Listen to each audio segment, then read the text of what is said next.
안녕하세요.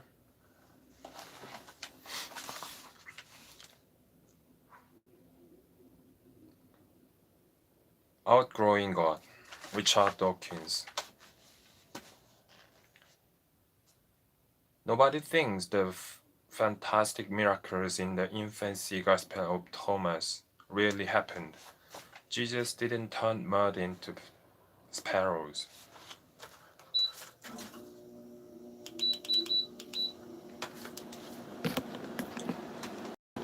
Nobody thinks the fantastic miracles in the infancy gospel of Thomas really happened. Jesus didn't turn mud into sparrows, didn't kill the boy who bumped into him, or blind the boy's parents, or lengthen the piece of wood in the carpenter's shop. Why, then, do people believe the equally far-fetched miracles described in the official canonical Gospels? Turning water into wine, working on water, rising from the dead, would they have believed the sparrow miracle or the plank lengthening miracle?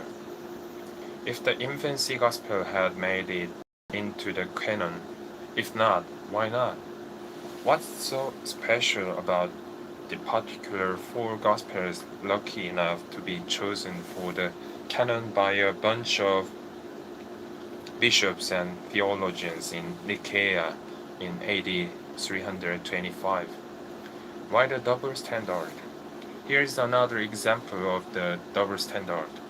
Matthew tells us that at the exact moment of Jesus' death on the cross, the great curtain in the temple in Jerusalem was split down the middle. The earth shook, the tombs broke open, and that people walked the streets. According to the official gospel, then Jesus wasn't an user in being resurrected. Only 3 days before Jesus did it, lots of other people burst out of their graves and worked the streets of Jerusalem.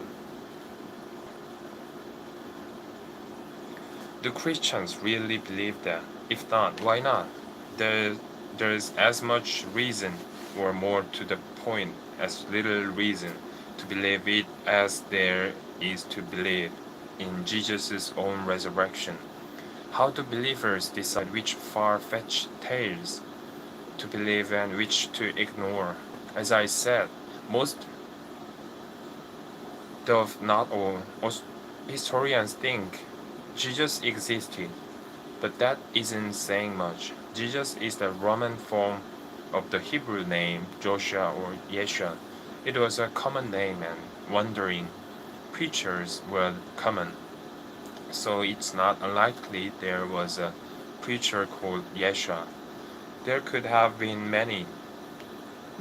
What is not believable is that any of them turned water into wine or mud into sparrows, worked on the water, or lengthened the piece of wood, was born to a virgin, or rose from the dead.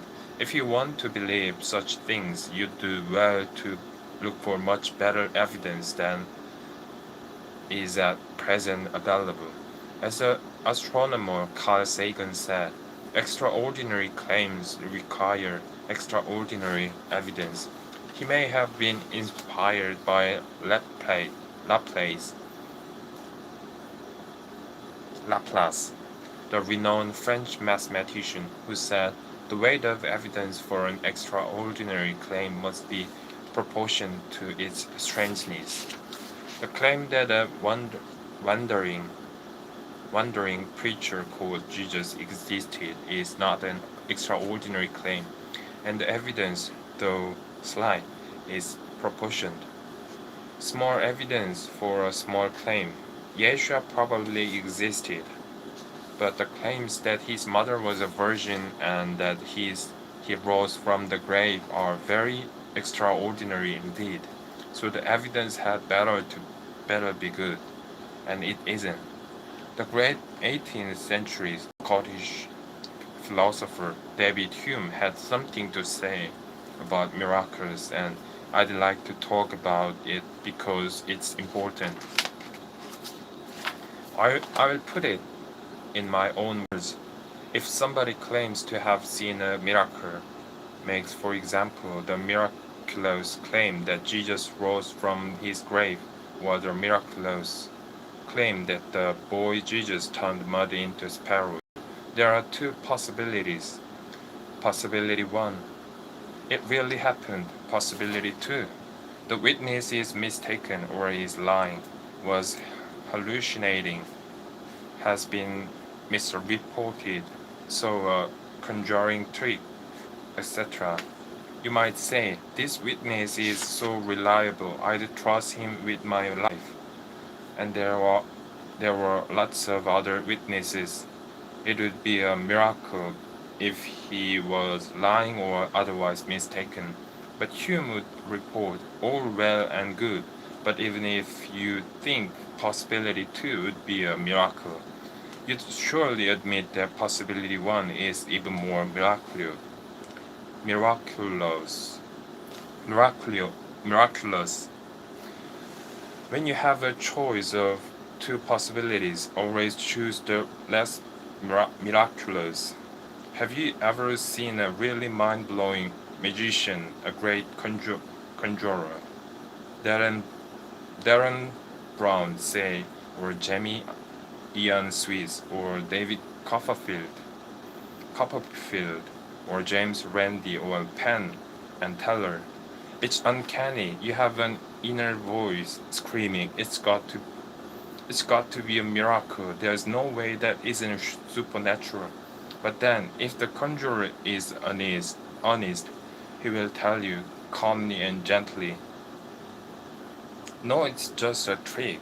It mustn't, I mustn't tell you how it's done. I'd be thrown out of the magic circle if I did, but you, I promise you it's only a trick. Not all conjurers are honest, by the way. Some make post of money by bending spoons with so-called psychic powers, and then dishonestly persuading mining companies that those same physic powers can tell them where to dig. Such fakers have an easy time of it because their victims are eager to believe in miracles. Sometimes it's easy to see how the trick is done. I remember a show on British television promoting amazing feats of physics, powers, telepathy, and all that. Actually, it was nothing but ordinary conjurers fooling a TV presenter called David Frost. David Frost was either very silly or more probably was pretending to be silly for the benefit of the show's rating. There was a father and son act from Israel, in which the son claimed to read his father's thoughts by telepathy. The father looked at a secret number and sent waves of thought to his son at the other side of the stage, who correctly read his thoughts. The father put on a great act of concentration and then shouted out something like, "Have you got it, son?" At which the son would shout 5. The audience burst into wild applause, egged on by the foolish host. Amazing, uncanny, deeply mysterious. Telepathy is proved. Have you got it? Let me give you a hint. If the secret number had been 8, the father would have shouted something like, "Do you think you can do it, son?" If the secret number was 3, it would have been, "Got it, son?" If the number was 4, "Got it yet, son?" But my point is that even if the conjurer is a really good conjurer, unlike that father and son team, and you simply cannot begin to guess how the trick is done, it's still a trick. There's no reason to resort to, it must be a miracle. Think like Hume. think like Hume. Let's let's apply Hume's reasoning to some famous conjuring tricks, renaming the two possibilities as miracles. Miracle 1. The conjurer really did sew the woman in half. Penn and Teller really did catch the bullets from each other's pistols in their teeth. David Copperfield really did make the Eiffel Tower disappear. James Randi really did penetrate a patient's abdomen, abdomen with his bare hands and haul out the goods. Miracle 2. You, your eyes deceive you, even though you were watching the conjurer's every move like a hawk. So it would seem miraculous for you to miss anything. I think you have to agree that Miracle 2, however much you want to protest, is less a miracle. You have to prefer the lesser miracle and conclude with Hume that Miracle 1 never happened. You are deceived. Sometimes Miracle 1, the allegedly really miracle, seems to be confirmed by the sheer number of witnesses. Perhaps the most famous example is the apparition, apparition of Our Lady of Fatima in 1917 in Portugal.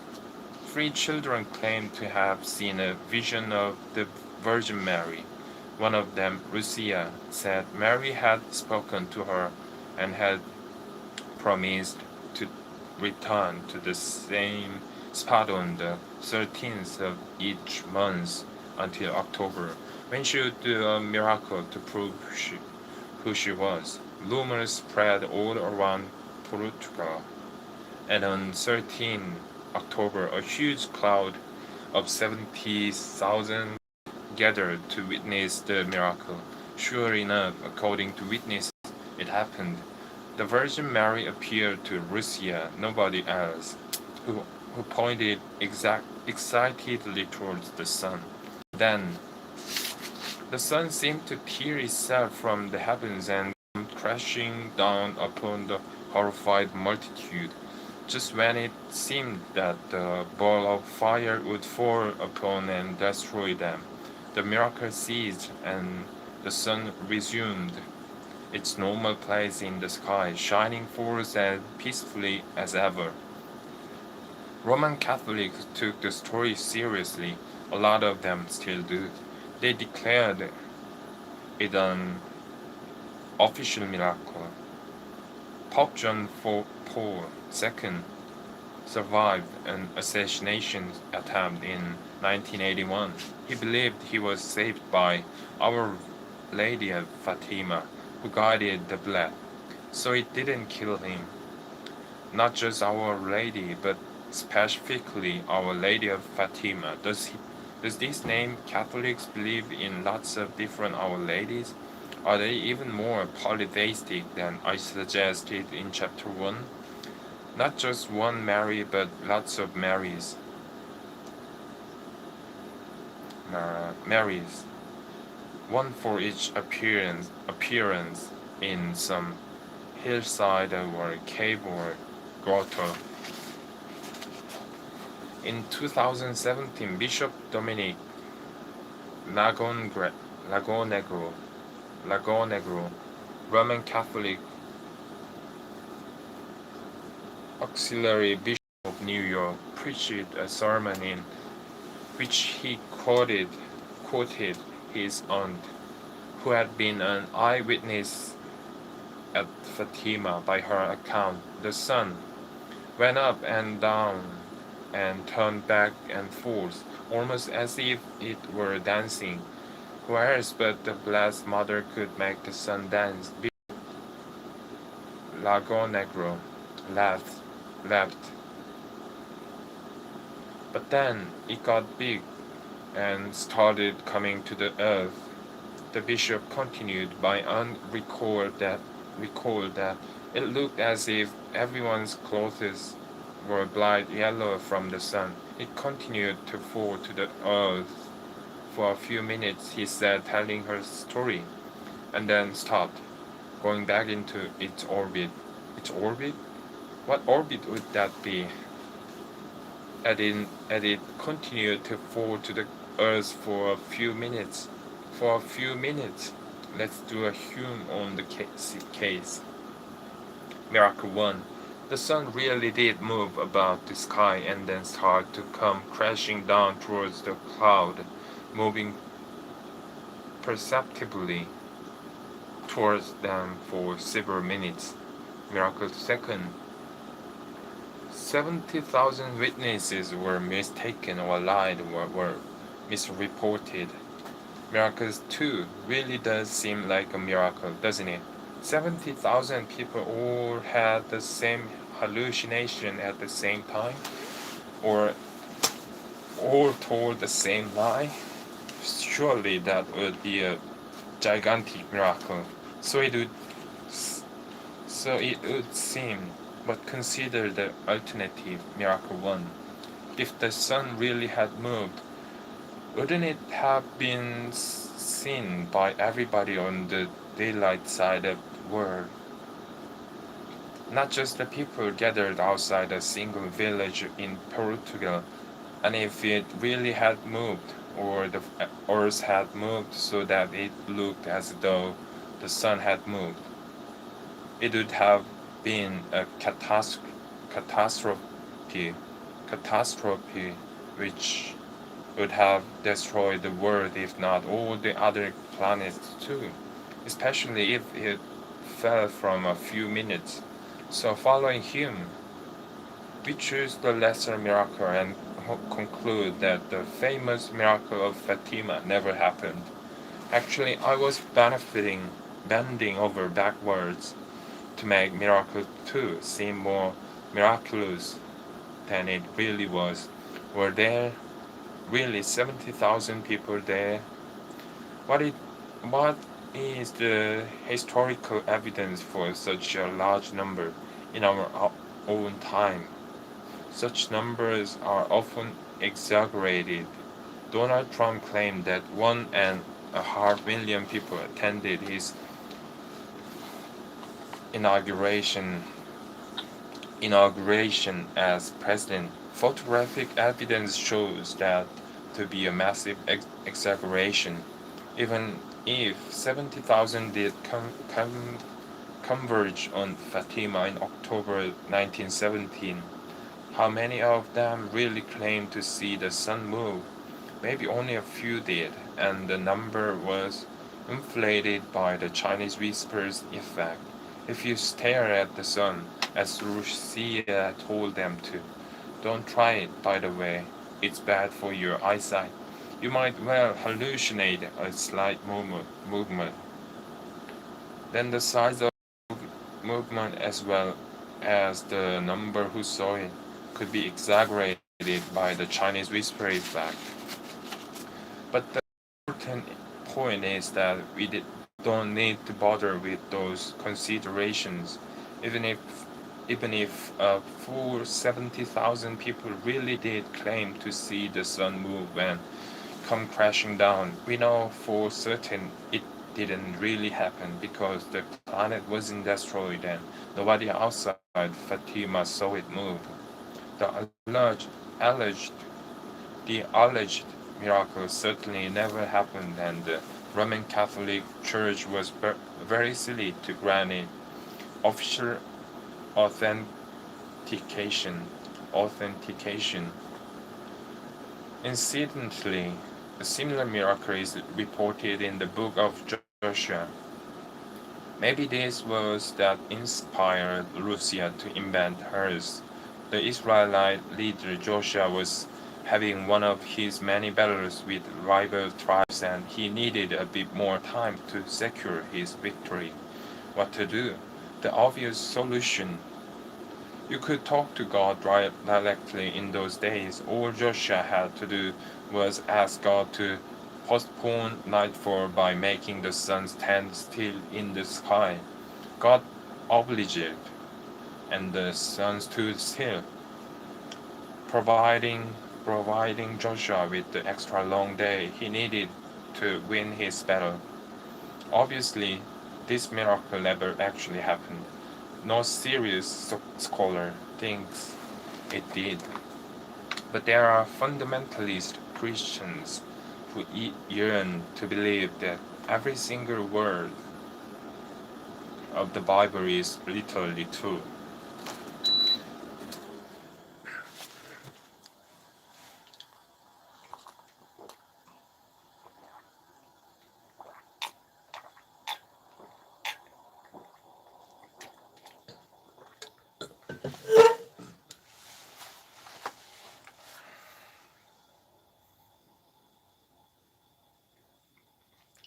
And you can find fundamentalist websites that desperately twist and turn to find ways to make the miracle of Joshua's long day true. The book of Joshua, of course, is one of the books of the Old Testament. You know, we now turn to the Old Testament itself and ask whether any of its stories are true. Chapter 3, Myths and How They Start.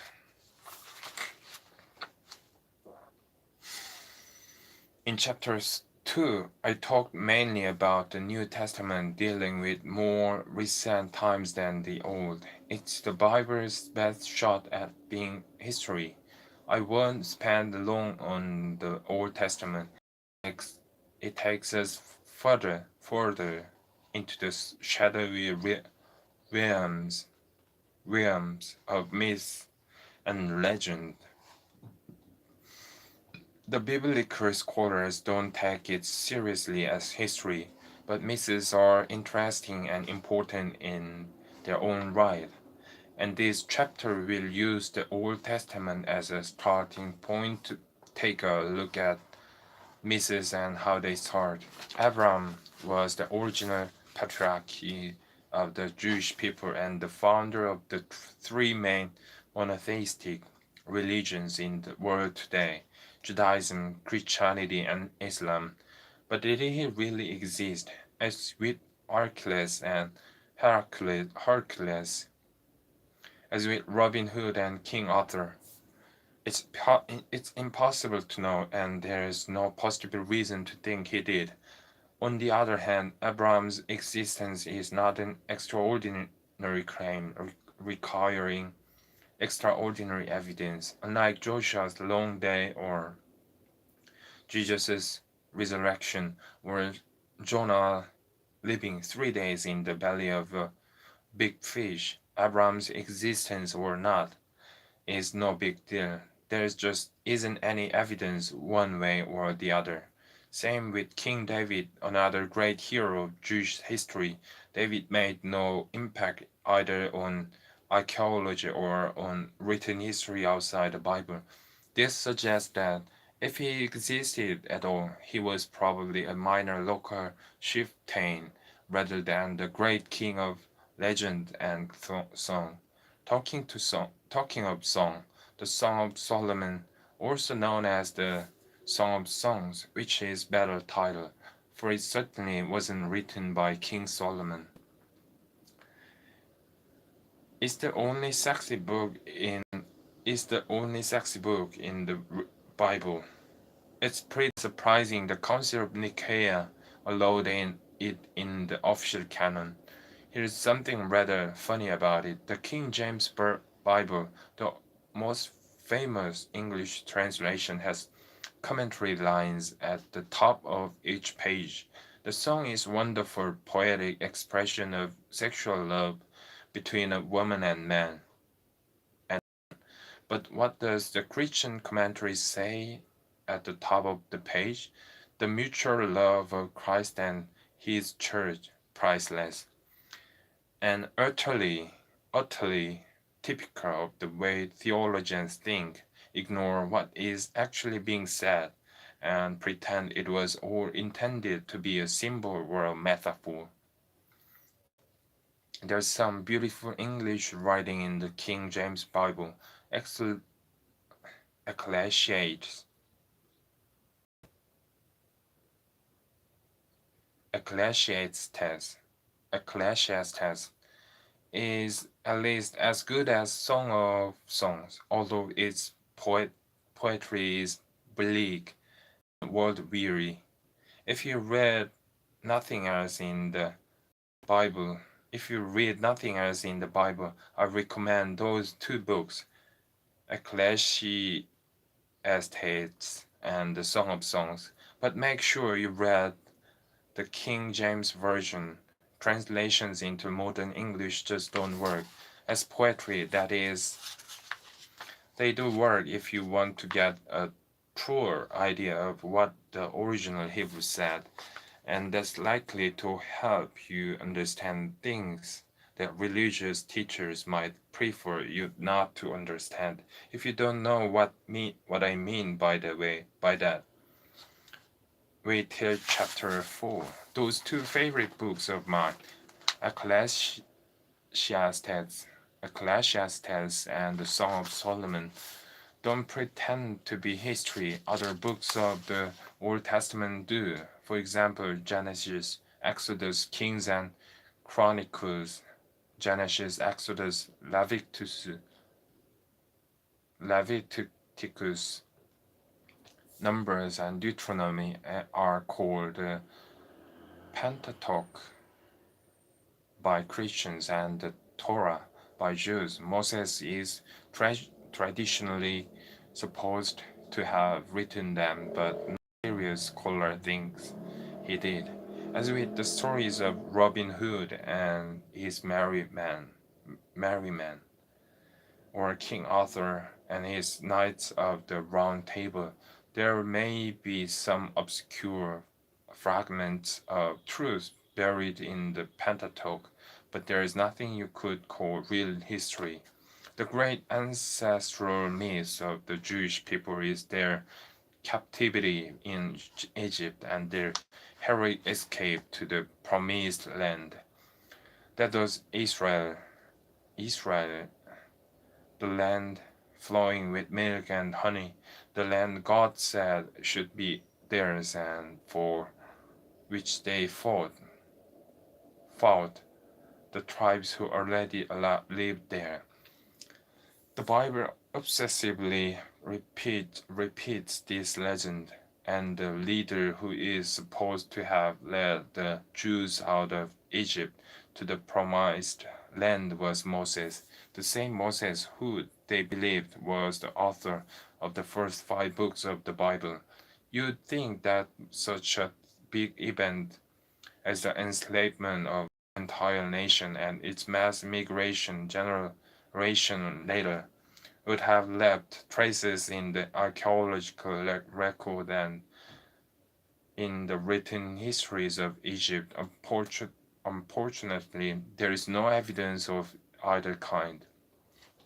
No evidence of anything like a Jewish captivity in Egypt. It probably never happened, although the legend is burned deep into Jewish culture. When the Bible mentions either God or Moses, their name is likely to be followed by "Who brought you out of Egypt?" or some equivalent phrase. The alleged escape from Egypt is remembered by Jews every year in the feast of the Passover. Fiction or fact, it's not a pretty story. God wanted the Egyptian king, the Pharaoh, to set the Israelite slaves free.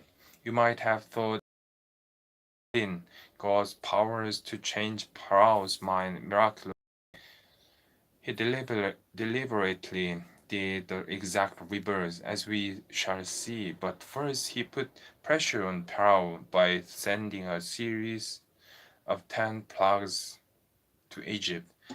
Each plague was nastier than the last, until eventually Pharaoh gave up and freed the slaves.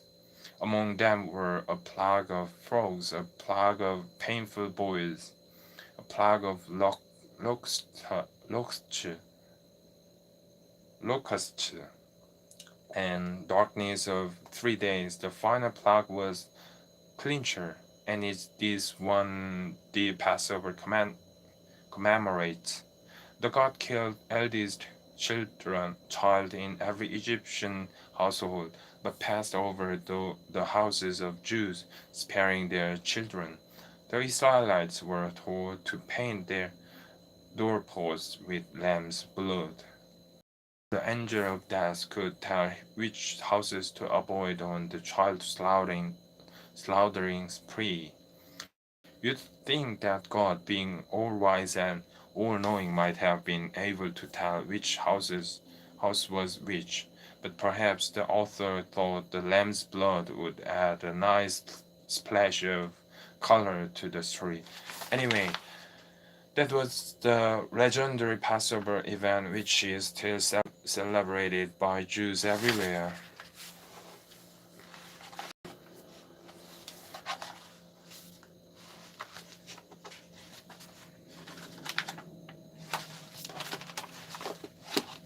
끝. 감사합니다.